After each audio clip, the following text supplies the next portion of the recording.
टंडेजाम वेझो ज़रई यूनिवर्सिटी जे मुलाज़िमनि पारां मुतालबनि जी मञता लाइ 6 ॾींहं बि एहतजाज कयो वियो। मुलाज़िम यूनियन जे सदर जमील मरी, जनरल सेक्रेटरी मीर अली गोपांग, मज़हर राजपर ऐं ॿियनि जी अॻवानी में वाइस चांसलर ब्लॉक आॾो धरणो हणी इंतिज़ामिया ख़िलाफ़ सख़्तु नारेबाज़ी कई।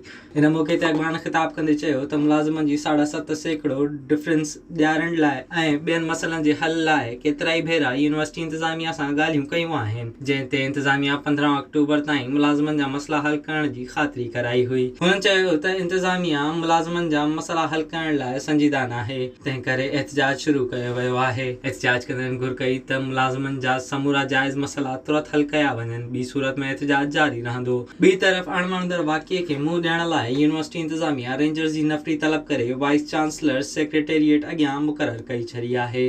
विज़िट कयो अवामी आवाज़ मीडिया ग्रुप जी वेबसाइट awamiawaz.pk।